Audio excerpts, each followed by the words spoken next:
Bonjour et bienvenue sur cette nouvelle vidéo. Aujourd'hui j'ai décidé de réaliser un petit tuto sur le thème de l'éclairage et des ombrages sur nos dessins de portraits. Pour commencer, j'ai ouvert Procreate pour dessiner un visage qui me servira de base pour les explications du jour.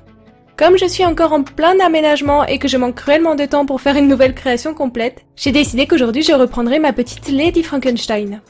Pour les exemples d'ombrage, je me suis basée sur les 4 éclairages de portraits les plus courants en photographie. Honnêtement, je pense que la photographie et le dessin sont très liés et ce n'est pas une mauvaise idée d'appliquer les astuces photo à nos dessins.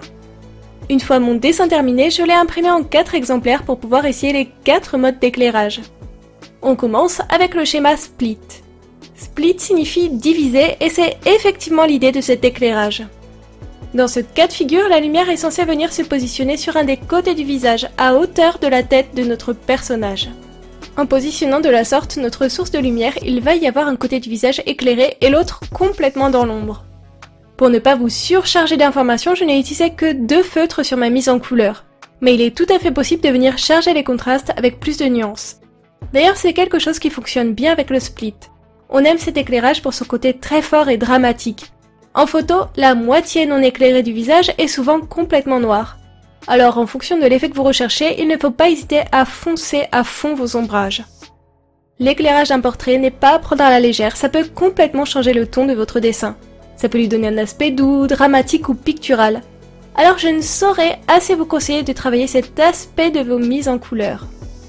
Bien sûr, le placement de votre source de lumière est aussi à prendre en compte lorsque vous placez les reflets de lumière dans les yeux ou sur la bouche.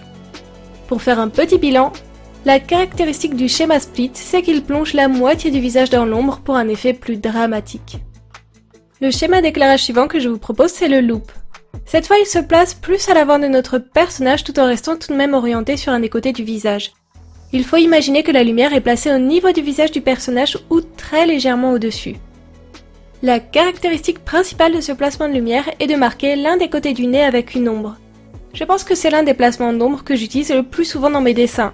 Mais ce n'est pas vraiment parce que c'est mon préféré, disons que c'est celui-là qui me vient le plus naturellement car c'est celui que j'ai commencé à pratiquer en premier. C'est un éclairage assez commun et naturel qui peut fonctionner avec des ambiances naturelles, neutres, douces ou encore joyeuses. Il n'y a pas vraiment d'effet spectaculaire avec cet ombrage, mais si je devais le décrire, je dirais qu'il est assez passe-partout.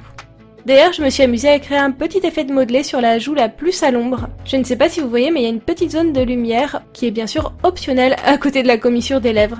Je trouve que ça donne un côté plus vivant et moins plat au visage. Et au final, même avec seulement 2 couleurs, il est possible de rendre un effet intéressant sur une peau avec cet éclairage. Donc je vous le rappelle, la particularité de l'éclairage loop, c'est son ombre sur un des côtés du nez. Le schéma d'éclairage suivant, c'est le Rembrandt. Il tient son nom du célèbre peintre qui utilisait presque toujours cet ombrage sur ses peintures de portraits. Dans cet éclairage, la lumière est placée sur le côté, entre le split et le loop, à hauteur du visage ou légèrement au-dessus de la ligne des yeux. L'idée, c'est encore une fois d'avoir une ombre sur un des côtés du nez, mais on cherche à avoir une ombre plus longue et prononcée, qui vient rejoindre l'ombre du côté du visage, créant ainsi un petit triangle de lumière sur une des joues. C'est l'effet le plus pictural des 4 éclairages que je vous présente aujourd'hui. Il a pour moi un côté très mystérieux et nostalgique avec un petit côté sombre et dramatique lorsque l'on pousse ses ombrages dans des couleurs très sombres. C'est un de mes placements de lumière préférés, mais le Rembrandt comme le split ont besoin d'un peu plus de contraste pour bien ressortir. Je pense qu'il faut utiliser au moins 3 ou 4 feutres différents pour en tirer tout le potentiel. Mais encore une fois, pour ne pas vous embrouiller inutilement, j'ai simplifié au maximum pour que vous voyez au mieux le dessin et les différents placements d'ombrage. Maintenant que la mise en couleur est terminée, on peut voir ce petit triangle de lumière sur la joue qui va obligatoirement avec ce schéma d'éclairage. Le dernier éclairage que je vous présente aujourd'hui, c'est le Butterfly. Cette fois, il faut imaginer que la lumière est positionnée de face bien au-dessus du visage. Par rapport aux autres éclairages, on voit bien que le Butterfly est plus haut. Si on le place si haut, c'est pour obtenir une ombre nette et symétrique sous le nez. Et c'est de cette ombre que cet éclairage tient son nom de papillon. C'est un éclairage qui a souvent été utilisé à Hollywood dans les années 30 pour son côté glamour et il est considéré comme étant plutôt flatteur pour les visages. Il marque aussi beaucoup les pommettes et peut avoir un effet joue creusée qui personnellement ne me dérange pas trop. Je connaissais très bien ce schéma d'éclairage en photo, que j'ai souvent utilisé dans ce cadre, par contre je ne l'avais encore jamais essayé sur un de mes dessins. Et franchement c'est mon petit coup de cœur du jour. Bien sûr il reste plein d'éclairages sympas à explorer. L'éclairage de dos, d'en bas, les sources multiples de lumière. Si ça vous intéresse, on pourra sûrement les essayer lors d'une prochaine vidéo. Voilà, le butterfly est terminé et on retrouve bien l'ombre sous le nez et les joues très marquées.